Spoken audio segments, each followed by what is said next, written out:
શ્રી રામચરિતમાનસ બાલકાંડ પૃથ્વી અને દેવતાઓનો કરુણ પુકાર।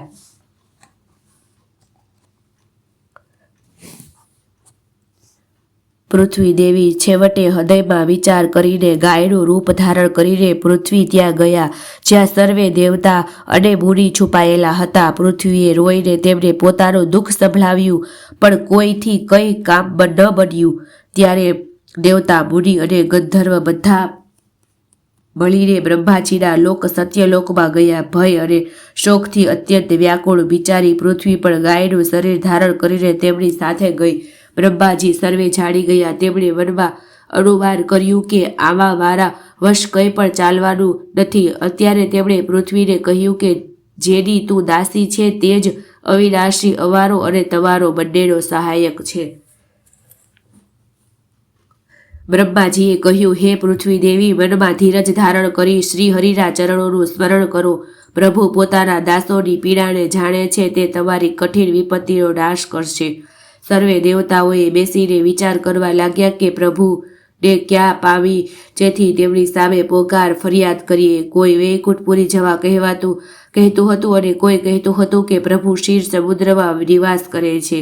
જેના હૃદયમાં જેવી ભક્તિ અને પ્રીતિ હોય છે પ્રભુ ત્યાં તેના માટે સદા તે જ પ્રમાણે પ્રગટ થાય છે। હે પાર્વતી, તે સમાજમાં હું પણ હતો। અવસર પામીને મેં એક વાત કહી, હું તો આ જાણું છું કે ભગવાન સર્વે સ્થળે સમાન રૂપે વ્યાપક છે। પ્રેમથી તે પ્રગટ થાય છે। દેશ, કાળ, દિશા, વિદિશામાં બતાવો એવી જગ્યા ક્યાં છે જ્યાં પ્રભુ ન હોય। તે ચરાચર વય રહીને પણ સર્વેથી રહિત છે અને વિરક્ત છે, જેમની ક્યાંય આસક્તિ નથી। તે પ્રેમથી પ્રગટ થાય છે। જેમ અગ્નિ અવ્યક્ત રૂપથી સર્વત્ર વ્યાપ્ત છે, પરંતુ જ્યાં તેના માટે અરિમંથન નાદી સાધન કરવામાં આવે છે ત્યાં તે પ્રગટ થાય છે। તે જ રીતે સર્વત્ર વ્યાપ્ત ભગવાન પણ પ્રેમથી પ્રગટ થાય છે। મારી વાત બધાને ગમી। બ્રહ્માજીએ સાધુ સાધુ કહીને પ્રશંસા કરી। મારી વાત સાંભળીને બ્રહ્માજીના મનમાં ઘણો હર્ષ થયો। તેમનું તન પુલકિત થઈ ગયું અને નેત્રોમાંથી પ્રેમના આંસુ વહેવા લાગ્યા। ત્યારે તે ધીર બુદ્ધિ બ્રહ્માજી સાવધાન થઈને હાથ જોડી સ્તુતિ કરવા માંડ્યા। તે દેવતાઓના સ્વામી, સેવકોને સુખ આપનારા, શરણાગતની રક્ષા કરનારા ભગવાન આપનો જય હો, જય હો। હે ગૌ બ્રાહ્મણોનું હિત કરનારા, અસુરોનો વિનાશ કરનારા, સમુદ્રની કન્યા શ્રી લક્ષ્મીના પ્રિય સ્વામી આપનો જય હો। હે દેવતા અને પૃથ્વીનું પાલન કરનારા, આપની લીલા અદ્ભુત છે, એનો ભેદ કોઈ નથી જાણતું। એવા જે સ્વભાવથી જ કૃપાળુ અને દીન દયાળુ છે તે અમારા પર કૃપા કરો।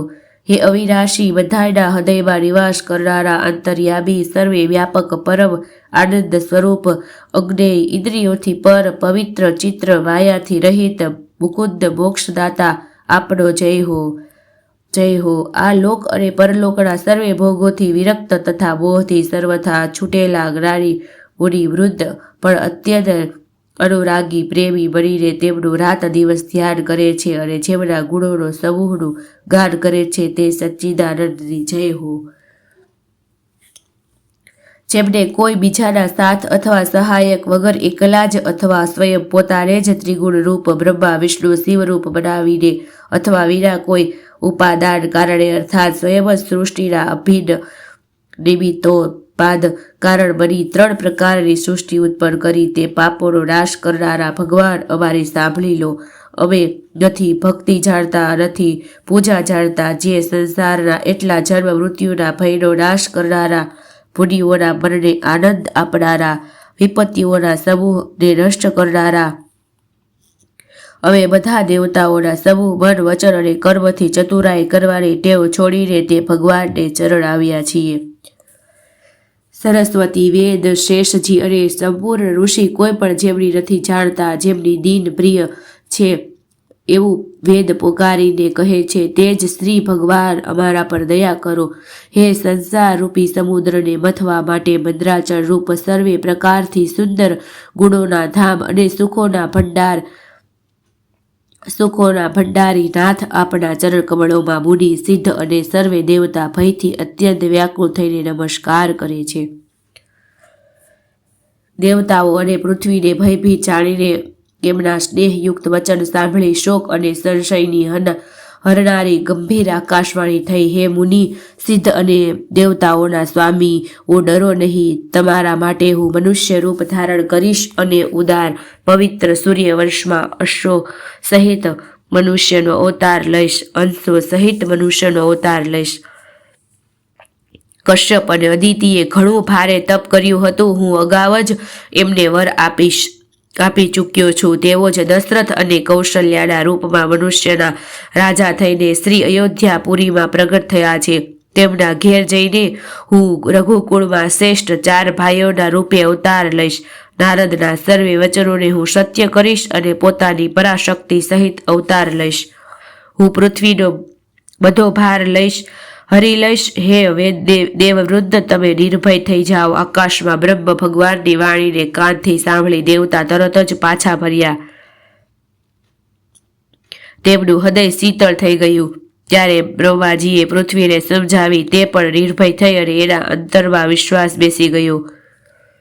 બ્રહ્માજીએ દેવતાઓને આ શિખામણ આપી કે વાનરોનું શરીર ધરીને તમે લોકો પૃથ્વી પર જઈને ભગવાનના ચરણોની સેવા કરો. તેમ કહી બ્રહ્માજી પોતાના લોકમાં જતા રહ્યા. બધા દેવતાઓ પોતપોતાના લોકમાં ગયા. પૃથ્વી સહિત સર્વેના મનને શાંતિ મળી. બ્રહ્માજીએ જે કંઈ આજ્ઞા આપી તેથી દેવતાઓ ઘણા પ્રસન્ન થયા અને તેમણે એમ કરવામાં વાર ન કરી.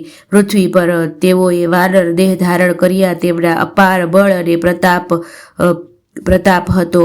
બધા સુરવીર હતા. પર્વત, વૃક્ષ અને નખ જ એમના શસ્ત્રો હતા. તે ધીર બુદ્ધિવાળા વાનર રૂપ દેવતાઓ ભગવાનના આવવાની રાહ જોવા માંડ્યા.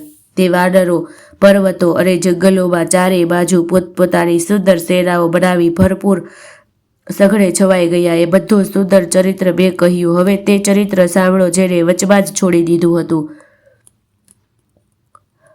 અવધપુરીમાં રઘુકુળ શિરોમણી દશરથ નામે રાજા થયા, જેમનું નામ વેદોમાં વિખ્યાત છે. તેઓ ધર્મ ધુરંધર, ગુણોના ભંડાર અને જ્ઞાની હતા. એમના હૃદયમાં શાળ ધનુષ ધારણ કરનારા ભગવાનની ભક્તિ અને તેમની બુદ્ધિ પણ તેમાં જ લીન રહેતી હતી.